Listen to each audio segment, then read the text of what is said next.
Hello दोस्तों, मैं Anul sir. आज मैं कक्षा 10 का 3.6 प्रश्नवाली फिर से लेके आया हूँ, जो बहुत ही आसान, बहुत ही सरल तरीका से बनाने जा रहा हूँ। तो इसको आप ध्यान से देखें।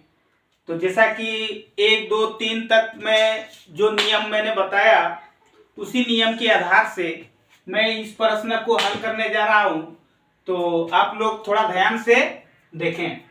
तो सबसे पहले इस संख्या को 5/x-1 है, यानी 5/x-1 है।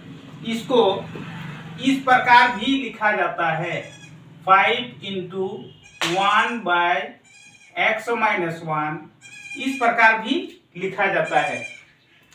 तो ध्यान दें कि ये जो संख्या है 1/x-1 और प्लस इस संख्या को कोई भी इस प्रकार ऊपर में यानी बट्टा में नहीं है, अंश में नहीं दिया गया है, इसलिए इसको ज्यों का त्यों इसको लिख दें।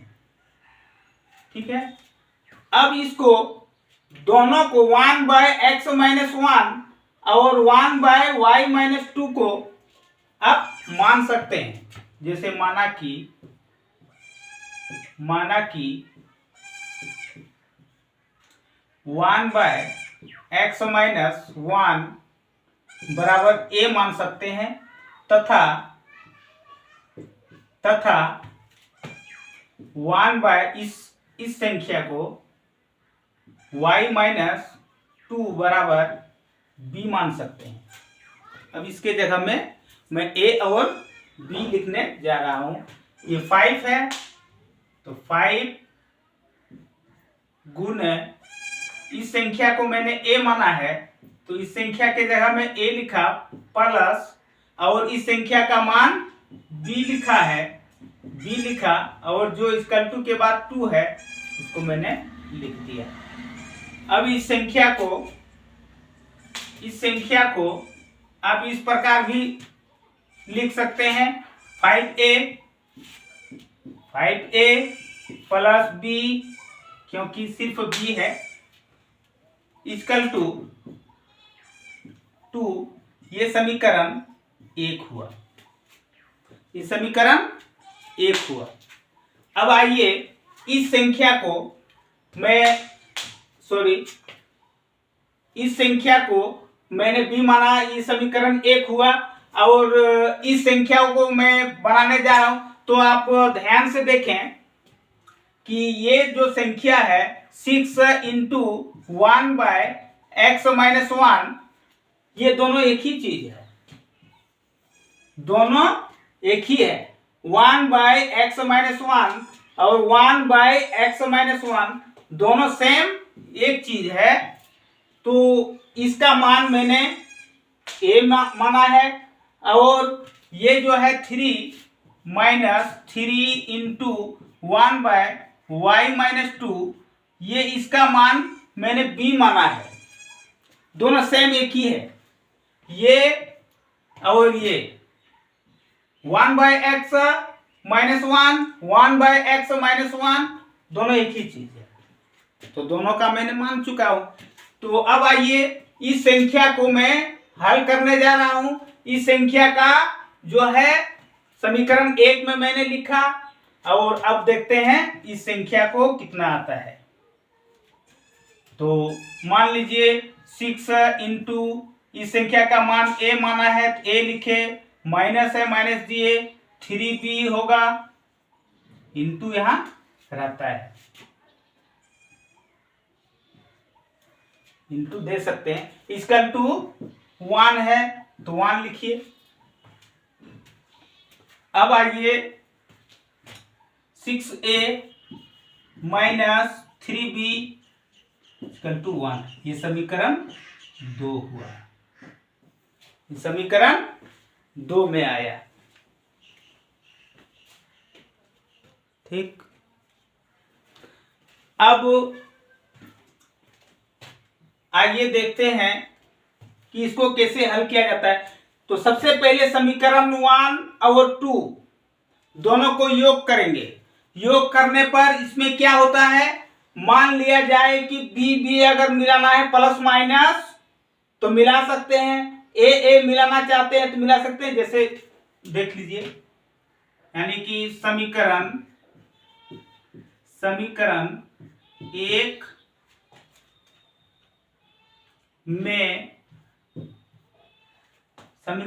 में पहले लिख देता हूं यहां 5a प्लस बी,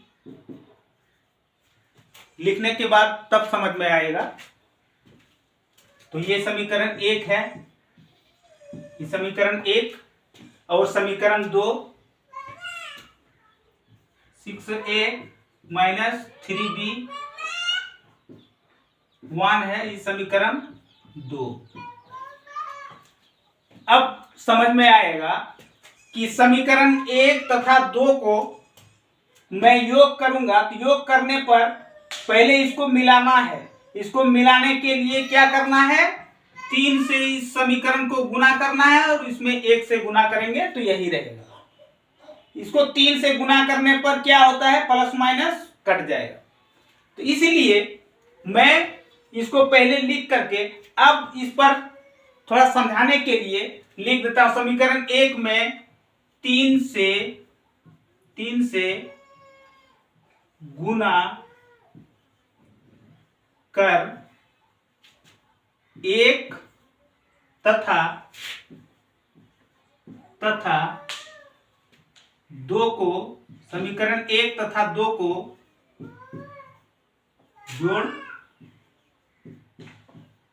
जोड़ दें। ठीक है, मैंने लिख दिया। अब यहां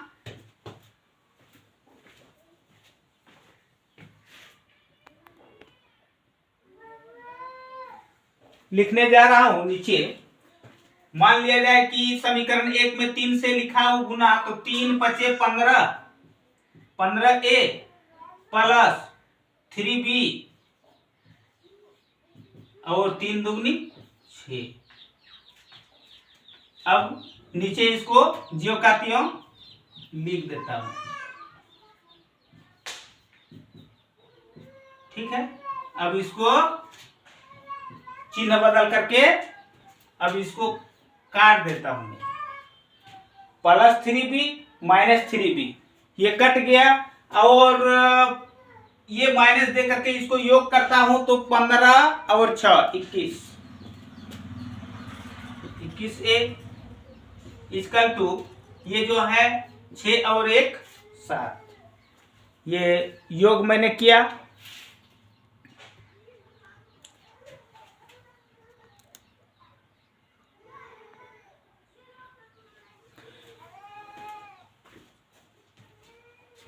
ठीक है, अब इसको मैं मिटा देता हूं और यहां से शुरू करने जा रहा हूं। जैसा कि 21a इक्वल टू 7, तो a इक्वल टू 7/21 आएगा, और ये 7 7 तिया 21, यानी a इक्वल टू 1/3। ये आया a इक्वल टू 1/3। a का मान मेरा निकल चुका है। अब b का मान निकालना है, तो b का मान कैसे निकालेंगे, समीकरण 1 में a का मान रखने पर लिख देता हूं। समीकरण 1 में a का मान रखने पर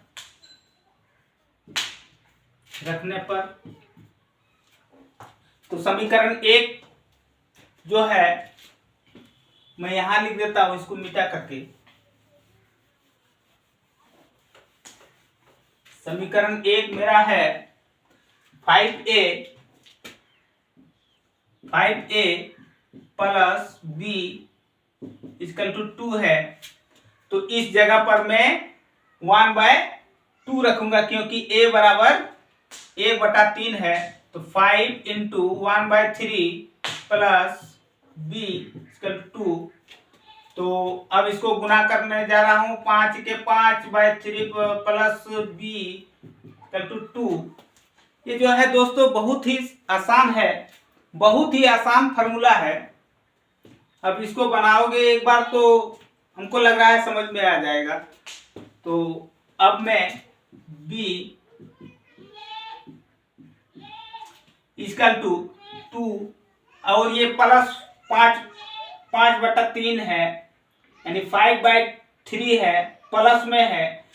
जब इक्वल टू के उधर करेंगे तो आप लोग जानते ही होंगे जो क्या होगा, -5/3 प्लस को अगर उस पार करोगे इक्वल टू के उस पार तो माइनस में होगा। अगर माइनस है इक्वल टू के उस पार करोगे चाहे इस पार करोगे तो चिन्ह बदल जाएगा, प्लस माइनस हो जाएगा, माइनस प्लस हो जाएगा, ये जानते हैं। तो अब इसको भिन्न का घटाव में आ जाएगा, तो भिन्न का घटाव करता हूं, यानी कि एलसीएम 3 होगा, 3 दूनी 6 माइनस 3 3 बराबर है 3 1 3 5, तो यहाँ 5 होगा, यानी कि 6 में 5 जाने से b इक्वल टू 1/3, ये b का मान निकल चुका है।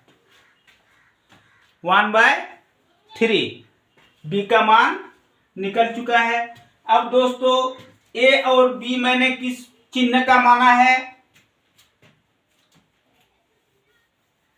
a और b दोनों का चिन्ह जो है किस चिन्ह को माना है, थोड़ा ध्यान दें। मैंने माना है 1/x-1 को a माना है, ये नहीं माने थे, और 1/y-2 को मैंने b माना था पहले। तो अब मैं इस जगह पर 1/3 आया है, 1/3 a इक्वल टू 1/3, इस जगह पर मैं 1/3 लिखने जा रहा हूं, यानी कि 1/x-1 इक्वल टू 1/3। अब इसको गुना कर दीजिए, क्रॉस से गुना होगा इससे। तो x-1 एक x-1 होगा, x-1 इक्वल टू 3 और एक गुना करने से 3 होगा, x इक्वल टू 3 और -1 है, अगर इक्वल टू के उधर लिखेंगे तो +1 होगा, यानी x इक्वल टू 3 1 जोड़ देने से 4 आता है। तो ये x का मान निकल चुका है। x का मान और y का मान दोनों का मान निकालने के लिए कह रहा है।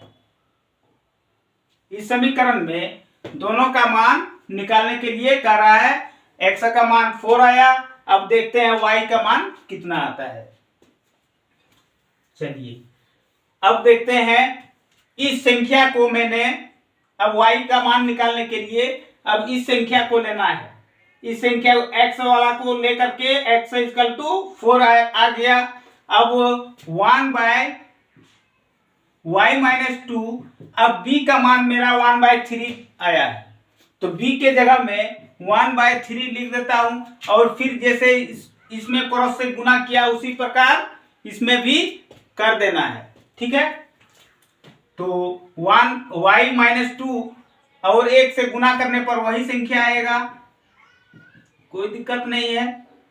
y-2 आएगा, इक्वल टू 3 और 1 गुना करने से 3 आएगा, 3 लिख दिया।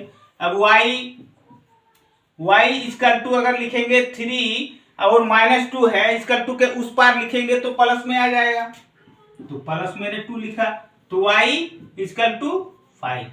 ये दोनों का आंसर आ चुका है। x का मान 4 और y का मान 5, ये दोनों आंसर आ चुका है।